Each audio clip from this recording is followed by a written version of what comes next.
I found the following key details from the files. The story involves a betrayal over money and property worth approximately $750, $0. A spouse discovers their partner has secretly transferred the deed to a third party, possibly a family member or business associate. There's a twist involving forged signatures and a hidden offshore account containing nearly $300, $0. Litigation is underway, with accusations of fraud, breach of fiduciary duty, and a complex web of lies. Based on this, here is a compelling Reddit-style story topic line. I found out my wife transferred our $750, $0 family estate to her sister without my knowledge, then discovered she's been hiding a $300, $0 offshore account. Now legal battles and betrayal threaten everything we built. I never thought I'd find myself in a situation where everything I believed about my marriage would come crashing down in the most brutal way possible. Honestly, it all started with a gut feeling. Something was off, but I couldn't quite put my finger on it. My wife, Lisa, had always been a bit of a drama queen, constantly lying about little things, but I brushed it off as her being bitchy or just her way of avoiding confrontation. She's the type who can spin a story so convincingly that you start questioning your own judgment. Still, I never expected her to betray me over money, especially not to this extent.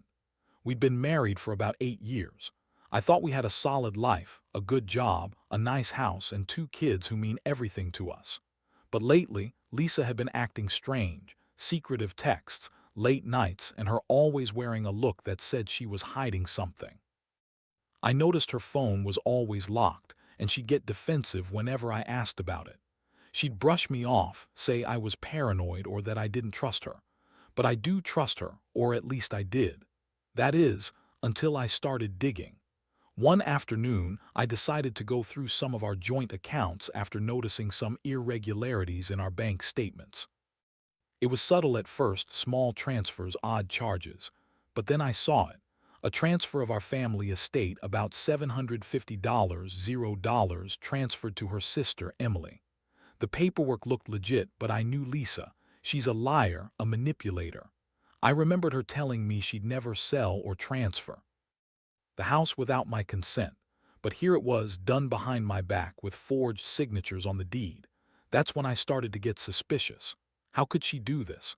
Why would she transfer our family estate to her sister without telling me? I also found out that she'd been secretly setting up an offshore account with nearly $300, $0 hidden away. I never even knew she had a bank account outside our joint finances. The more I uncovered, the more furious I became. It was like peeling back layers of lies. She'd been lying to me for months, maybe longer. I confronted her that night.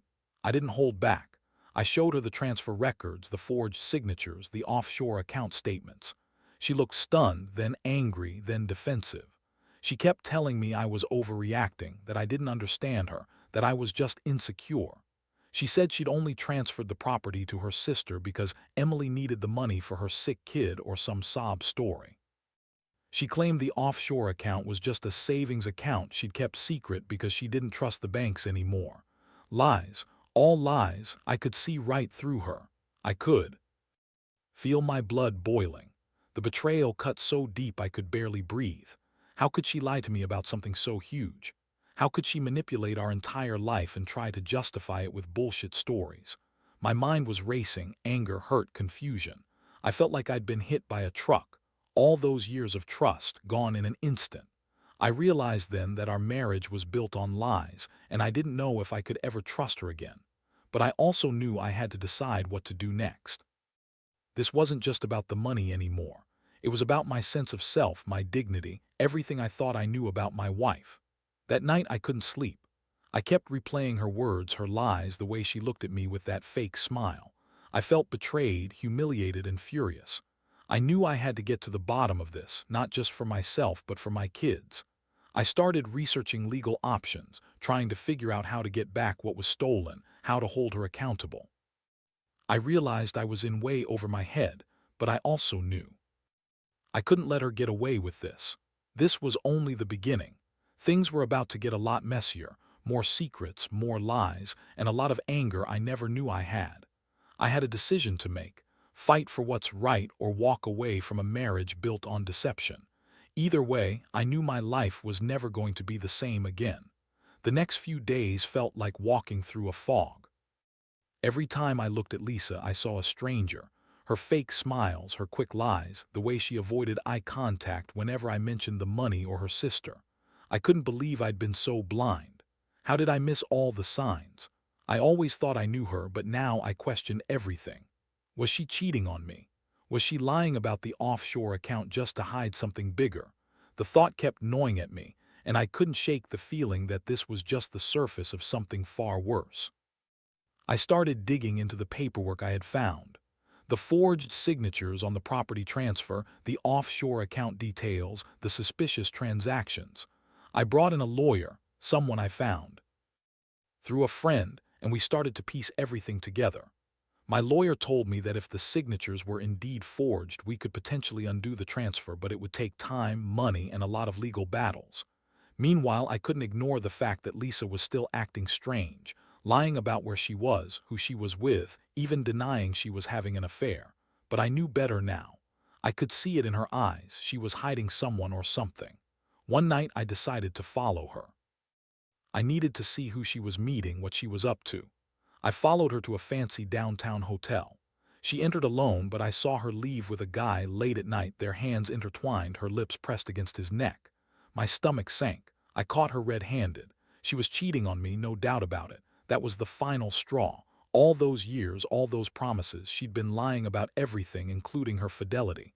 I felt a mix of heartbreak and rage. How could she do this to me? To our family?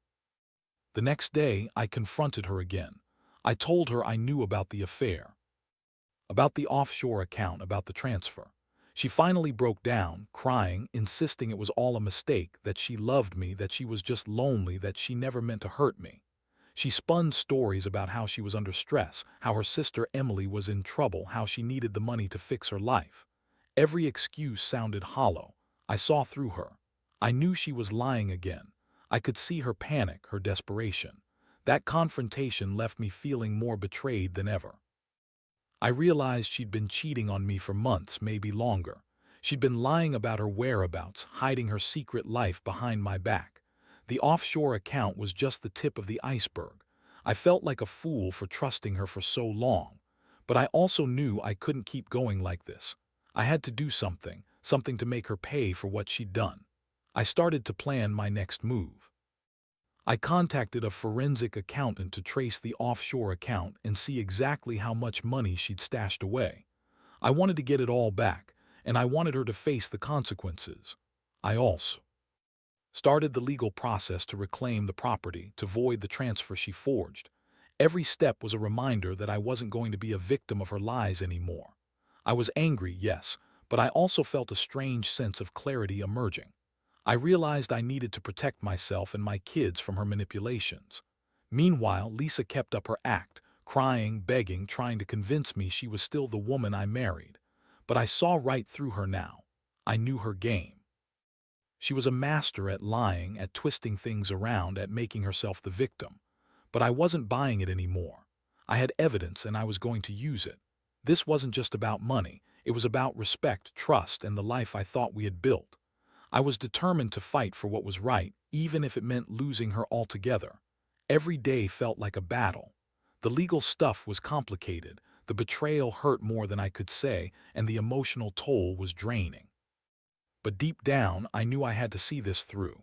I couldn't live with the knowledge that she'd stolen from me, lied to me, and cheated on me. I had to stand up for myself and for my family. That's what kept me going, knowing that I had to be strong, even if it meant facing the worst. I wasn't just fighting for the money or the property. I was fighting for my dignity, for my future, and for the truth. Over the next few weeks, everything started to unravel faster than I expected. My lawyer got the forensic accountant working on tracing every penny she'd hidden offshore. The details were shocking. She'd managed to squirrel away nearly $300, $0 in a secret account in the Bahamas. I couldn't believe she'd gone to such lengths, lying, forging signatures, and hiding money just to keep her affair secret. It was like living in a nightmare I couldn't wake up from. Meanwhile, I hired a private investigator to follow her. I wanted proof, more than just suspicions, so I could confront her with everything. What I found was even worse than I imagined. She was meeting with her lover, David, at least twice a week.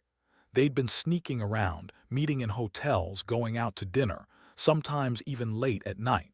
I saw photos of her holding hands, with him kissing him in public places. It was so blatant I couldn't deny it anymore. She was cheating on me right under my nose, lying about everything, and I was just discovering it all now. I remember the day I confronted her again. I was furious, trembling with rage and heartbreak. I told her I knew everything about the affair, the offshore account, the forged signatures, the transfer of our estate. Her face went pale, then she started crying, trying to spin more stories. She said she was under so much stress, that her sister Emily was in trouble and that she only did it to help her family. She begged me to forgive her, said she loved me and the kids and that she was sorry for everything. I looked into her eyes and saw that she was lying again. It was like staring into a black hole of deception. That night I couldn't sleep. I kept replaying everything, her lies, her betrayal, the images of her with David. I felt broken, betrayed, furious. I wondered how I'd ever trusted her. How did I miss all the signs? I'd been so blind, so naive. Now I knew she'd been cheating on me for months, maybe even longer. And the worst part, I still loved her, or at least I thought I did. But that love was turning into something darker, anger, resentment, a desperate need for justice. I decided I couldn't just sit back and let her get away with it. I started to compile all the evidence, bank statements, photos, her texts with David, the forged signatures. I knew I needed to act fast before she could hide any more. I contacted the lawyer again and pushed for a court injunction to freeze her offshore account. I also filed paperwork to revoke the property transfer, claiming it was forged and invalid. It was a messy, complicated process, but I was determined to get back what was mine and to hold her accountable. In the meantime, I also reached out to some friends for support. I needed someone to talk to, someone who wouldn't judge me, but who understood the pain of betrayal. I told them everything about the money, the affair, the lies. Some told me I should just walk away, that I deserved better. Others said I should fight for every penny, every ounce of dignity. I didn't know what to think anymore. All I knew was that I felt like I was drowning in a sea of lies, and I didn't see a way out. Every day, I felt the weight of it all pressing down on me. The betrayal wasn't just about the money anymore. It was about my sense of trust, my identity. I'd built my life around her, and now I was realizing that everything I thought was real was hollow. I was angry at her, yes, but I was also angry at myself for not seeing the signs sooner. I kept asking myself, how did I let it get this far? How could I have been so blind? But I also knew I had to stay strong for my kids, for myself. I refused to let her destroy everything we'd worked for. I was preparing for the fight of my life, legal battles, confrontations, maybe even a messy divorce. I knew she'd do everything to keep her secrets buried, but I was determined to expose her lies. I'd come too far to turn back now. I just hoped I could find a way to come out of this with some semblance of my dignity intact, and maybe, someday, rebuild what she tried to destroy. The legal process moved faster than I expected, probably because I was relentless about pushing every button I could find. My lawyer managed to get a temporary injunction to freeze her offshore account and halt any further transfers of the property, something I was told is a big win in cases like this. Still, I knew this was just the beginning. The real fight was ahead, especially with her fighting back hard. Lisa's reaction to all this was predictable. She started to spin more stories, crying, pleading, claiming she was misunderstood, that everything was just a mistake. She insisted she hadn't cheated, at least not with David, and that her affair was just a mistake driven by loneliness and stress. She said she was sorry for lying about the property transfer, but swore she never meant to hurt me. It was all a big misunderstanding, she claimed. Yeah, right, but I saw through her. Her tears didn't mean anything anymore. I knew she was trying to manipulate me. She always did that, playing the victim, twisting facts, making me doubt myself. That's what she was good at. I also found out she'd been telling her sister Emily that she was doing everything for the family, that she was just trying to keep us afloat. It sickened me. The whole thing was a giant web of lies, and I was caught right in the middle. One night I found her phone. I'd been suspicious about her late-night calls and secret texts, so I finally snuck a peek. What I saw was enough to make my blood boil. She'd been texting David with flirty messages, calling him babe, talking about their secret meetings. There were also messages from her sister Emily asking her to cover for her to keep lying. It was all right there, proof that she'd been lying to me from the start, that she'd been cheating on me even while she was pretending to be the perfect wife. That was the breaking point. I knew I couldn't keep pretending everything was okay. I was furious, more furious than I'd ever been in my life. I felt like I'd been punched in the gut again and again. How could she do this? How could she betray everything we built? I realized I had to confront her one last time, face her with the truth, and see if she'd finally admit everything. When I did, she broke down completely. She admitted the affair finally, but spun it as just a mistake, a moment of weakness. She begged me not to take everything away from her, said she'd do anything to make it right. I looked at her, and honestly I felt nothing but contempt. All her lies, all her manipulations, they'd come crashing down. I told her she had no idea what she'd done, how much she'd hurt me, our family. I told her I was done trusting her, done forgiving her. This wasn't just about the money or the property anymore. It was about respect, about my dignity. I started to think seriously about divorce. I couldn't live with her anymore, not after everything. But I also knew I had to be strategic. I wanted full custody of the kids, the house, and the money she'd stolen. I didn't want her to get away with any of it, especially not with her lying and cheating. My lawyer explained that I had a strong case: fraud, breach of fiduciary duty, forgery, and the offshore account. We were preparing to take her to court, to get everything back and to hold her accountable for the betrayal. It was a brutal realization. I'd gone from a guy who thought he had a perfect life to someone fighting for his future, his family, and his dignity. The betrayal had cut so deep I didn't know if I'd ever fully recover. But I also knew I couldn't let her win. I had to fight for what was right, no matter how messy or painful it got. I kept telling myself that someday this would be over and I'd be stronger for it. But right now, all I could do was brace for the storm ahead. The legal battles dragged on, but I could see the tide turning in my favor. My lawyer kept pushing, gathering more evidence and preparing for the next phase. Each day brought new revelations, more forged signatures, more hidden accounts, more lies from Lisa. She was trying to spin her way out of it, claiming she was doing everything for the family, that her affair was just a mistake, that she never meant to hurt me. But I wasn't falling for it anymore. I'd seen enough to know she'd been lying from the start. One day, I got a call from my lawyer. He told me that the forensic accountant had uncovered everything. The offshore account was real, and it contained nearly $300, $0 that she'd been hiding. The transfer of our estate to her sister, Emily, was also proven to be forged. The signatures didn't match her handwriting, and we had the evidence to prove it. It was a huge win. I felt a strange mixture of relief and anger. Relief because I finally had proof, and anger because she'd stolen from us, lied to my face, and betrayed everything we'd built. I knew I had to confront her one last time. I arranged to meet her in a neutral place, somewhere she couldn't manipulate or spin her way out of. When she saw me, her face drained of color. I laid out everything: the evidence of her affair, the offshore account, the forged signatures, the lies. I told her I was done. Done with her deception, her betrayal, her manipulations. I told her I was going to fight for full custody of the kids, the house, and the money she'd stolen. I was going to divorce her and make sure she paid for what she'd done. She begged me to reconsider, crying, pleading that she loved me, that she'd changed, that everything was a mistake. But I looked at her and saw the woman I no longer recognized. I told her she had no one to blame but herself, that her lies had destroyed everything we had.